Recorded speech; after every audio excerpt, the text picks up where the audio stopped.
Praise the lord.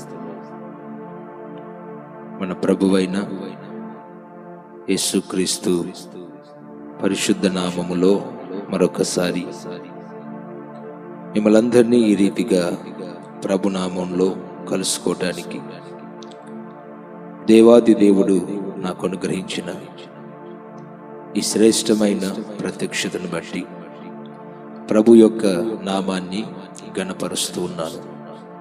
దేవునికి మహిమ కలుగును గాక. ఆమేన్.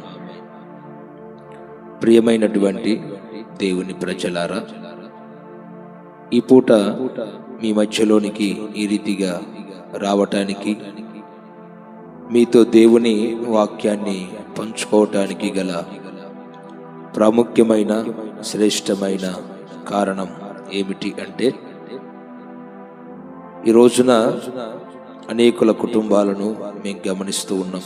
సేవకులముగా, దేవుని పరిచారకులముగా, దేవుని సంఘములను కాయుచున్న చక్కటి కాపరిగా, దేవుని పరిచర్యలో అనేక మంది కుటుంబాలు, అనేకుల కుటుంబాలు మాకు పరిచయం ఉన్నాయి. వారి కుటుంబాలలో చాలామంది యవనస్తులు ఉన్నారు, పిల్లలున్నారు, కుమార్తెలు ఉన్నారు, కుమారులు ఉన్నారు. ఇక్కడ గమనిస్తే ఈ రోజున చాలా కుటుంబాలలో ఉన్న తల్లిదండ్రి వారి పిల్లల ప్రవర్తన గురించి, వారి యొక్క జీవిత అనుభవాన్ని గురించి, వారి భవిష్యత్తును గురించి చాలామంది తల్లిదండ్రులు ఆందోళన చెందుతూ, కంగారు పడుతూ, వేదన చేత నలిగిపోతూ, వారి పిల్లల ప్రవర్తన సరిగా లేదని, పిల్లల జీవితాలు పాడైపోతున్నాయని, పిల్లల ప్రవర్తన అలాగే యవనస్తుల ప్రవర్తన చాలా ప్రమాదకరమైన స్థితిలో ఉందని, తద్వారా కుటుంబాల్లో తల్లిదండ్రి కృంగిపోతూ, నెమ్మది లేక, సంతోషం లేక, ఆనందము లేక, చాలామంది కుటుంబాల్లో తల్లిదండ్రి స్థానంలో ఉన్నవారు వేదన పడుతూ, కృంగిపోతూ, దైవ సేవకులముగా మా ప్రార్థన సహకారాన్ని, సంఘ ప్రార్థన సహకారాన్ని చాలా కుటుంబాల్లో ఉన్న తల్లిదండ్రి కోరుకుంటున్న సందర్భాలు, మేము ఆయా సందర్భాల్లో మేము ఎన్నో ఎదుర్కొన్నాం గనుక ఈ రీతిగా దేవుడిచ్చిన భారమును బట్టి, దేవుడిచ్చిన కృపను బట్టి మీ ముందుకు రావలసి వస్తుంది. ఈ దినమున ప్రత్యేకముగా దేవుని వాక్యములో నుంచి ఒక మంచి మాటని నేను పరిచయం చేయాలని ఆశిస్తున్నాను. ఆ మాటని బైబిల్లో నుంచి నేను చదువుతాను, గమనించండి.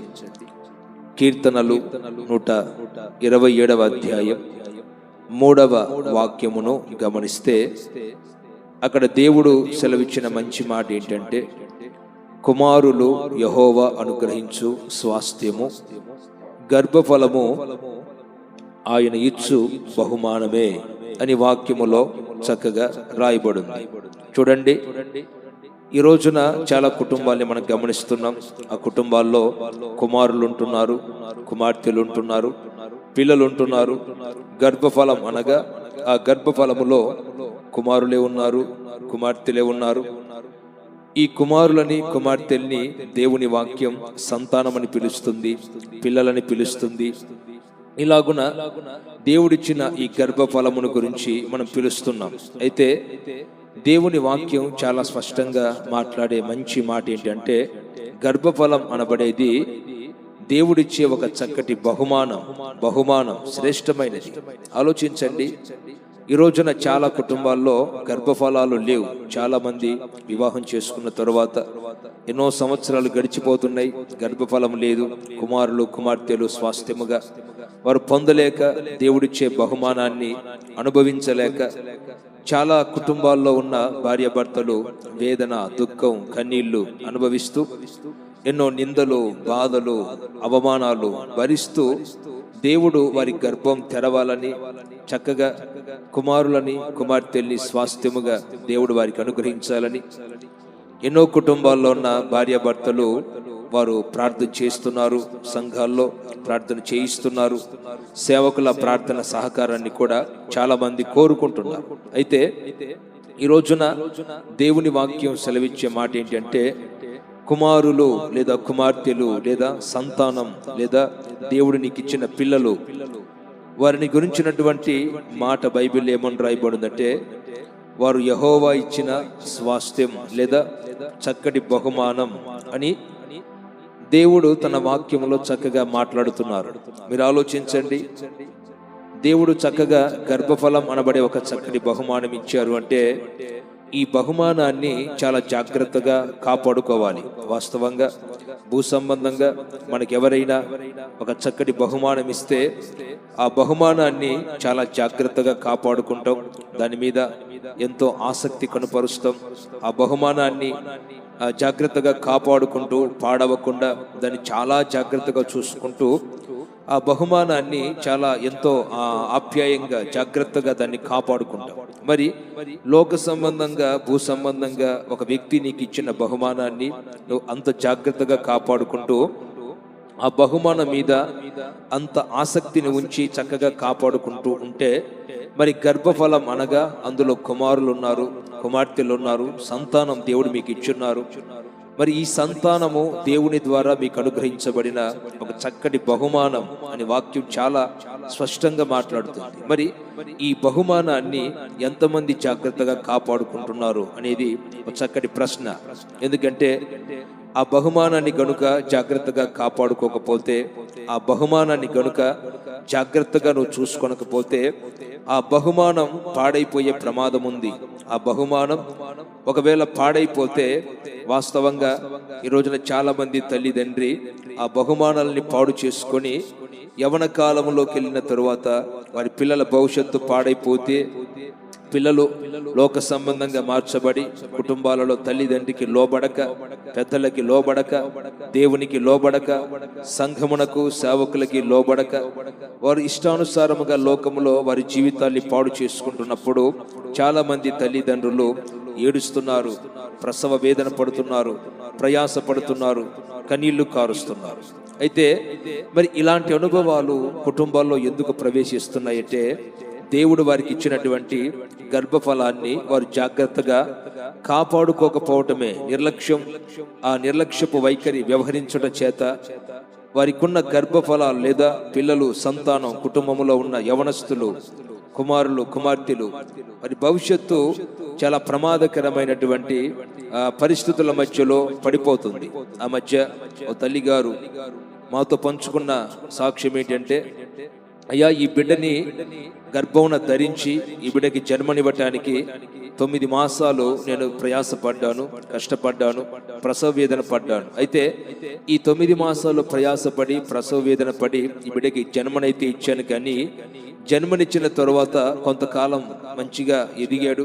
ఆ తరువాత యవన కాలంలోకి వచ్చిన తర్వాత లోకములో లోక సంబంధంగా యవన కాలములో చెడు స్నేహాల వైపు ఆకర్షించబడి, చెడు వ్యసనాల వైపు ఆకర్షించబడి వాడి జీవితం అస్తవ్యస్తంగా మారిపోతుంటే ఇప్పుడు నేను పడుతున్న ప్రసవ వేదన అంతా ఇంత కాదు అన్నట్లుగా వారి గుండెల్లో ఉన్న దుఃఖాన్ని, బాధని దిగమిగుకుంటూ సేవకులముగా మాతో వారి బాధని పంచుకున్నారు. ఇలాంటి వ్యక్తులు ఈ రోజున నేటి సమాజంలో ఎన్నో వందల మంది, వందల కుటుంబాలు తల్లిదండ్రి స్థానములో ఉండి పిల్లల భవిష్యత్తును గురించి, వారి జీవితాన్ని గురించి కన్నీరు మున్నీరుగా విలపించే తల్లిదండ్రిని మనం చాలా మందిని చూస్తాం. అయితే దేవుని వాక్యములో చక్కగా పిల్లలను పెంచుకునే అనుభవాలు, కుమారులనే కానీ కుమార్తెలనే కానీ గర్భఫలాన్ని, సంతానాన్ని చక్కగా పెంచుకునే అనుభవాలు దేవుడు పలు చోట్ల మాట్లాడారు. బైబిల్లో ఒక చక్కని మాట రాయబడింది.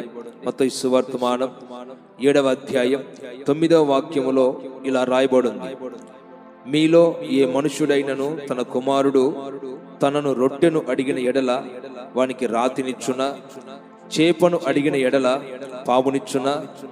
మీరు చెడ్డవారయుండియు మీ పిల్లలకు మంచి ఈవుల నెరిగి ఉండగా అంటూ దేవుడు కుటుంబాలను గురించి మాట్లాడుతూ వచ్చారు. చూడండి, మీలో చాలా మంది ఉన్నారు, ఇందులో మీకు కుమారులే ఉండొచ్చు, కుమార్తెలే ఉండొచ్చు. ఒకవేళ మీ గర్భం నుంచి పుట్టిన కుమారుడైనా కుమార్తె అయినా ఒక రోజున మిమ్మల్ని రొట్టె ఇమ్మని అడిగితే రాతిని తీసుకుని వచ్చి ఇవ్వరు కదా. ఒకవేళ చేపను అడిగితే పామును తీసుకుని వచ్చి ఇవ్వరు కదా. భూ సంబంధంగా ఈ ఆహార పదార్థాల విషయంలోనే మీ పిల్లల విషయంలో మీరు అంత జాగ్రత్త వహిస్తే మరి మీ పిల్లల భవిష్యత్తు పాడవకుండా ఎదిగిన తర్వాత వారు దీవెనకరముగా మారటానికి, ఆశీర్వాదకరముగా మారటానికి మరి ఎంత జాగ్రత్త వహిస్తే ఈ రోజున పిల్లల భవిష్యత్తు దీవెనకరముగా మార్చబడుతుందో మీరు ఆలోచించండి. బైబిల్లో సామెతల గ్రంథంలో ఒక చక్కని మాట రాయబడి ఉంటుంది, చెట్టును పెంచువాడు దాని ఫలమును అనుభవిస్తారు అని. ఆ చెట్టు అనబడే స్థానములో పిల్లలను, గర్భఫలాన్ని, సంతానాన్ని, కుమారుని పెట్టుకుంటే ఒక వ్యక్తి ఎలాగైతే చెట్టుని పెంచితే జాగ్రత్తగా ఆ చెట్టుకి సరి అయిన సమయంలో నీరు పోసి, ఎరువేసి, కంచె వేసి, రాళ్ళు తీసి ఆ చెట్టుని ఒకవేళ పాడు చేసేటువంటి అనుభవాలను తప్పిస్తూ ఆ చెట్టుని చక్కగా సంరక్షిస్తూ జాగ్రత్తగా దాన్ని పెంచితే వాక్యం బోధిస్తుంది, చెట్టును పెంచువాడు దాని ఫలమును తింటారు. అంటే ఆ చెట్టు ఫలాన్ని తినాలి అంటే మొదట ఆ చెట్టుని సరి అయిన రీతిలో పెంచాలి. ఏ సమయంలో దానికి మంచినీరు అవసరమో, ఏ సమయంలో ఎరువు అవసరమో, ఏ సమయంలో దానికి ప్రాకారం అవసరమో, ఏ సమయంలో దానికి కాపుదల అవసరమో, ఈ జాగ్రత్తలన్నీ తీసుకొని ఆ యజమాని గనుక చక్కగా దాన్ని పెంచగలిగితే అది ఎదిగిన తర్వాత దానిలో నుంచి వచ్చే ఫలాలు ఆ చెట్టును పెంచిన యజమాని నిశ్చయముగా అనుభవిస్తారు. అదే కోణములో పిల్లలను జాగ్రత్తగా పెంచుకోగలిగితే తల్లిదండ్రి స్థానంలో ఉన్నవారు మీ పిల్లల ఎదిగిన తర్వాత వారి ద్వారా వచ్చే ఫలాలు, ప్రతిఫలాలు మీ జీవిత కాలం అంతా మీరు అనుభవిస్తారు. ఆమేన్. చూడండి, బైబిల్లో నుంచి ఒక చిన్న మాటని నేను మీకు పరిచయం చేస్తాను. ఇందులో ఆది కాండము 6వ అధ్యాయం 18వ వాక్యంలో ఇలా రాయబడింది, దేవుడు అన్నారు, అయితే నీతో నా నిబంధన స్థిరపరచుదును, నీవును నీతో కూడా నీ కుమారులను, నీ భార్యయు, నీ కోడనును ఆ ఓడలో ప్రవేశింపవలెను. చూడండి, ఇక్కడ నోవాహు అనబడే ఒక వ్యక్తితో దేవుడు మాట్లాడుతూ ఏమన్నారంటే, నేను నీతో నా నిబంధన స్థిరపరుస్తాను, నీవు నీతో కూడా నీ కుమారులు, నీ భార్య, నీ కోడన్లు ఆ ఓడలో ప్రవేశించాలి అని దేవుడు ప్రత్యక్షమై నోవహు అనబడే ఒక నీతిమంతునితో దేవుడు మాట్లాడారు. వాస్తవంగా ఈ నోవహు చరిత్రని మనం గమనిస్తే బైబిల్లో 5వ అధ్యాయంలో మాట రాయబడిన మాట ఏంటంటే, ఆది కాండం 5వ అధ్యాయం 32వ వాక్యములో ఇక్కడ దేవుని వాక్యం బోధిస్తున్నది ఏంటంటే, నోవహు 500 ఏండ్లు కలవాడై షేమును, హామును, యాపెతు అనబడే 3 కుమారులని కన్నాడు. చూడండి, ఇలా దేవుడు ఈ నోవహుకి 3 కుమారులను ఇచ్చిన తర్వాత దేవుడు నోవహుతో చెప్పిన మాట ఏంటంటే, నువ్వు ఒక చక్కటి ఓడ నిర్మించుకోవాలి. ఆ ఓడ నిర్మించుకున్న తర్వాత ఆ ఓడలో నీవు, నీ పిల్లలు, నీ కుటుంబంలో ఉన్న వ్యక్తులు ప్రవేశించాలి అన్నారు. వాస్తవంగా నోవహు 500 సంవత్సరాల వయసులో 3 పిల్లలకు జన్మనిచ్చారు. ఆ తరువాత ఓడ కట్టడం పని ప్రారంభించి ఇంచుమించుగా 600 సంవత్సరం అనగా నోవహు ఒక 100 సంవత్సరాలు ప్రయాసపడుతూ ఓడని నిర్మిస్తూ వచ్చారు. వాక్యం సెలవిస్తుంది, నోవహు యొక్క 600 సంవత్సరాల కాలంలో భూమి మీదికి జల ప్రళయం వచ్చింది అని బైబిల్లో చక్కగా రాయబడింది. అంటే ఈ 500 సంవత్సరాల కాలములో నుంచి 600 సంవత్సరాల కాలం వరకు మధ్యలో ఇంచుమించుగా ఒక 100 సంవత్సరాలు కాల వ్యవధి ఉంది. అయితే ఈ 100 సంవత్సరాల కాల వ్యవధిలో దేవుడు నోవహుకి 3 కుమారులను ఇచ్చారు. అదే కోణములో ఒక చక్కటి బాధ్యతను కూడా నోవహునకు దేవుడు అప్పగించారు, అది ఓడ కట్టుకోమన్నారు. అయితే చూడండి, మీరు ఈ ఆది కాండములో 6వ అధ్యాయాన్ని కొంచెం జాగ్రత్తగా గమనిస్తే ఇందులో అసలు నోవహు తన కుమారులని పెంచుకుంటూ లేదా వారిని పోషిస్తూ వారికి చక్కటి భవిష్యత్తు నిర్మించడానికి ప్రయత్నం చేస్తున్నప్పుడు ప్రస్తుతం ఆ దినాల్లో నోవాహు బ్రతుకుతున్న కాలంలో భూమి మీద ఉన్న పరిస్థితులు ఎలా ఉన్నాయో ఆది కాండం 6వ అధ్యాయంలో 5వ మాట నుంచి నేను చదువుతాను, ఒక్కసారి గమనించండి. నరుల చెడుతనం భూమి మీద గొప్పదనియు, వారి హృదయం యొక్క తలంపులలోని ఊహ అంతయు ఎల్లప్పుడూ కేవలం చెడ్డదనియు యెహోవా చూచి తాను భూమి మీద నరులను చేసినందుకు యెహోవా సంతాపము నొంది తన హృదయములో నొచ్చుకొనెను. అప్పుడు యెహోవా, నేను సృజించిన నరులతో కూడా జంతువులను, పురుగులను, ఆకాశ పక్షవాదులను భూమి మీద ఉండకుండా తుడిచివేయుదును. ఎలయనగా నేను వారిని సృష్టించినందుకు సంతాపము నొంది ఉన్నాను అనెను. అయితే నోవహు యెహోవా దృష్టి యందు కృప పొందిన వాడాయను అంటూ ఇక్కడ దేవుని వాక్యం చక్కగా రాయబడింది. ఇంకా 11వ వాక్యం నుంచి మీరు కంటిన్యూ చేస్తే, లేదా 9వ వాక్యం నుంచి కూడా చదివితే, నోవహు వంశావళి ఇదే. నోవహు నీతిపరుడును తన తరములో నిందారహితుడునై ఉండెను. నోవహు దేవునితో కూడా నడిచినవాడు. షేము, హాము, యాపెతు అను 3 కుమారులను నోవహు కనెను. భూలోకము దేవుని సన్నిధిని చెడిపోయి ఉండెను. భూలోకం బలాత్కారంతో నిండి ఉండెను. దేవుడు భూలోకమును చూచినప్పుడు అది చెడిపోయి ఉండెను. భూమి మీద సమస్త శరీరులు తమ మార్గమును చెరిపివేసుకొని ఉండిరి. దేవుడు నోవహుతో సమస్త శరీరుల మూలముగా భూమి బలాత్కారముతో నిండి ఉన్నది గనుక నా సన్నిధిని వారి అంతము వచ్చి ఉన్నది. ఇదిగో వారిని భూమితో కూడా నాశనము చేయుదును.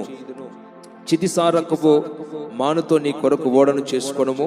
అరలు పెట్టి ఆ ఓడను చేసి లోపటను వెలుపటను దానికి కీలు పూయవలను. చూడండి, ఇలాంటి పరిస్థితులు భూమి మీద ఉన్నాయి. నోవహుకి 3 కుమారులు జన్మించారు.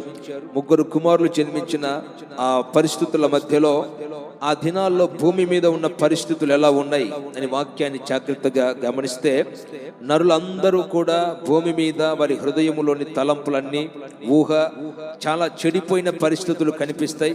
ఎందుకంటే వారి హృదయములో ఉన్న ఆలోచన, తలంపు, ఊహ, వారి హృదయము లోపటి నుంచి వస్తున్న మాటలు, ఇదిగో ఈ అనుభవాలన్నీ దేవాది దేవుడు చూసి తన హృదయములో చాలా దేవుడు సంతాపం నొందారు, చాలా బాధపడ్డారు, నొచ్చుకున్నారు.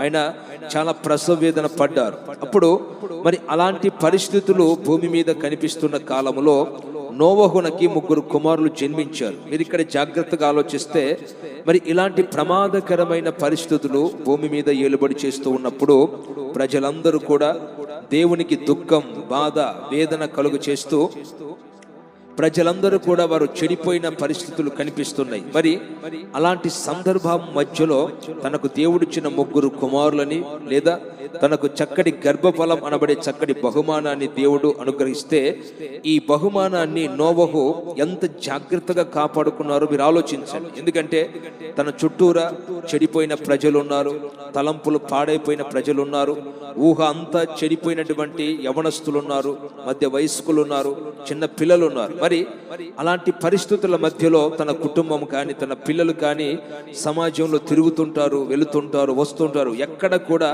లోక సంబంధమైన నీడ అనబడేది తన కుమారుల మీద పడకుండా, లోక సంబంధమైన మనుషుల యొక్క చెడు తలంపే కానీ చెడు ఊహలే కానీ తన పిల్లల హృదయాల్లో క్రియ చేయకుండా నోవహు తన కుమారుల విషయంలో ఎంత జాగ్రత్త వహించారో మీరు ఆలోచించండి. వాస్తవంగా ఒక వ్యక్తిని చెడు ఆకర్షించినంత తొందరగా మంచి ఆకర్షించలేదు. ఎందుకంటే తన చుట్టూరా ఉన్న ప్రపంచమంతా చెడిపోయింది. ప్రజల ఊహలన్నీ, తలంపులన్నీ పాడైపోయాయి. ప్రజలందరూ కూడా దేవునికి బాధని కలుగు చేస్తున్నారు. దేవుడు వారి ప్రవర్తన చూసి, వారి యొక్క జీవితాన్ని చూసి దేవుడు తన హృదయములో అనుకున్నారు, భూలోకం చెడిపోయింది, భూలోకం బలాత్కారంతో నింపబడి ఉంది, ఇప్పుడు భూలోకమునంతా కూడా నేను సంహరించబోతున్నాను అని దేవుడు అన్ని కఠినమైన నిర్ణయాలు తీసుకున్నారు. కారణం ఏంటంటే ప్రజల హృదయాలన్నీ చెడిపోయాయి, తలంపులు పాడైపోయాయి, వారి జీవితాలన్నీ కూడా సర్వనాశనమైపోయేటట్లుగా, వారు దేవునికి విరోధంగా, దేవునికి బాధ కలుగు చేసేటట్లుగా, దేవునికి దుఃఖం కలుగు చేసేటట్లుగా వారు భూమి మీద ప్రవర్తిస్తున్నారు. ఇక్కడ మనం గ్రహించవలసిన ఒక చక్కటి ఆశ్చర్యకరమైన మాట ఏమిటంటే, మరి అలాంటి ప్రమాదకరమైన పరిస్థితుల మధ్యలో దేవుడు తనకిచ్చిన గర్భఫలమైన కుమారులను నోవహు చాలా జాగ్రత్తగా కాపాడుకున్నారు.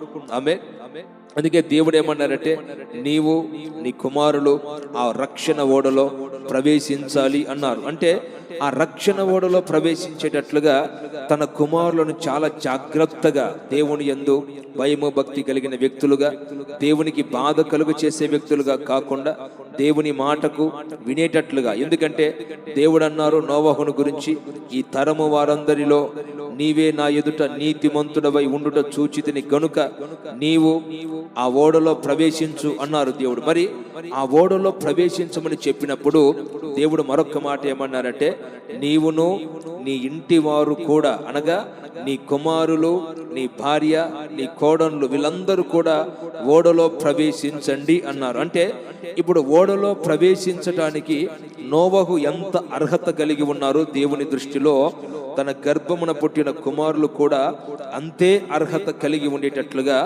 నోవహు వారిని దేవుని దృష్టిలో నీతిమంతులై ఉండేటట్లుగా చక్కగా వారిని పెంచగలిగారు. దేవుడు అన్నారు కదా, నీవు ఈ తరములో నా ఎదుట నీతిమంతుడవై ఉన్నావు గనుక నేను చూశాను, నీవు ఓడలో ప్రవేశించడానికి అర్హుడవు అన్నాడు.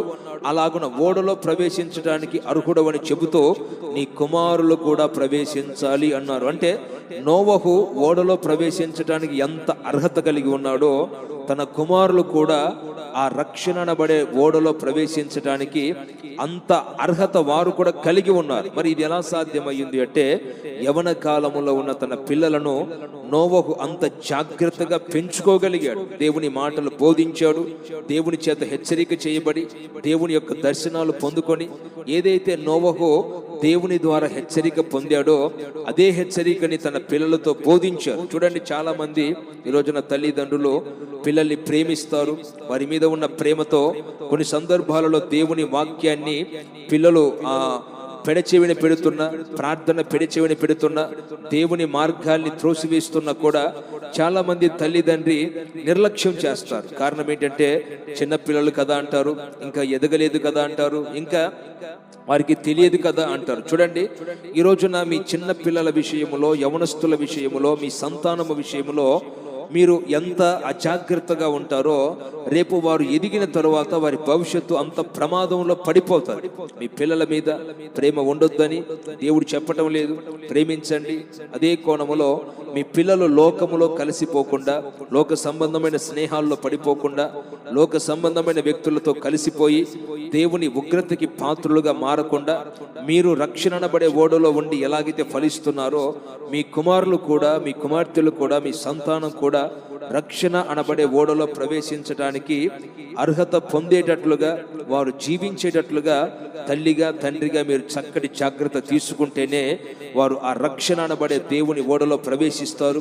తద్వారా రాబోయే ఉగ్రతలో నుంచి వారు తప్పించబడతారు. గనుక వాక్యం సెలవిచ్చినట్లుగా కుమారులు, సంతానం, కుమార్తెలు యెహోవా అనుగ్రహించు గర్భఫలం, యెహోవా అనుగ్రహించే గర్భఫలము గనుక అదొక చక్కటి బహుమానం అన్నారు. గనుక ఆ బహుమానాన్ని మీరు జాగ్రత్తగా కాపాడుకుంటూ మీ పిల్లలను చక్కగా పెంచుకుంటూ రాబోయే వారి భవిష్యత్తు కాలమునకు ఒక మంచి పునాది వేయాలని ఒక సేవకుడిగా ఆశిస్తూ ఈ వాక్యమును ముగిస్తున్నాను. ఇత్తబడిన మాటలు మన హృదయాల్లో దేవుడు ఫలభరితముగా మార్చునుగాక. ఆమేన్. దయగలిగిన తండ్రి, పరిశుద్ధుడా, మీకు వందనాలు. ఈ సమయమున ఈ రీతిగా నీ ప్రజలను కలుసుకోవటానికి మీరు ఇచ్చినటువంటి చక్కటి అవకాశమును బట్టి మీ నామాన్ని స్తుతిస్తూ గణపరుస్తూ ఉన్నాను. గర్భఫలము యెహోవా అనుగ్రహించు స్వాస్థ్యమని దేవావాక్యములో రాయబడింది. అలాంటి చక్కటి గర్భఫలాన్ని, చక్కటి కుమారులను ఈ రోజున చాలా మంది కుటుంబంలో ఉన్న భార్య భర్తలే కానీ, తల్లిదండ్రి కానీ చక్కటి పునాది వేయక వారి భవిష్యత్తుని వారే పాడు చేస్తున్నారు. గనుక విన్న వాక్యమును బట్టి వారి హృదయాల్లో చక్కటి తీర్మానం చేసుకొని మీరు ఇచ్చిన గర్భఫలాన్ని చక్కగా నోవహు వలె కాపాడుకుంటూ వారు, వారి కుమారులు రక్షణ అనబడే ఓడలో నిలిచి వారు చక్కగా ఉగ్రతల నుంచి తప్పించబడి నిత్య జీవములో ప్రవేశించున్నట్లుగా నూతన కార్యమును జరిగించి రాకడకు సిద్ధపరచుమని యేసు క్రీస్తు నామమున ప్రార్థించి పొంది ఉన్నాము తండ్రి. ఆమేన్. మన తండ్రి అయిన దేవుని ప్రేమ, కుమారుడైన యేసు క్రీస్తు కృప, పరిశుద్ధాత్మ దేవుని సన్నిధి, సముఖం, సమాధానం చేరికుడి ఉన్న వారికి సకల పరిశుద్ధులకు చక్కగా దేవుడిచ్చిన గర్భఫలాన్ని చక్కగా కాపాడుకోవాలి అనే మనసు కలిగి తీర్మానంతో ప్రార్థన చేసుకున్న ప్రతి వారికి యేసయ్య కృప తోడై ఆశీర్వదించును గాక. ఆమేన్. అందరికీ వందనాలు. God bless you.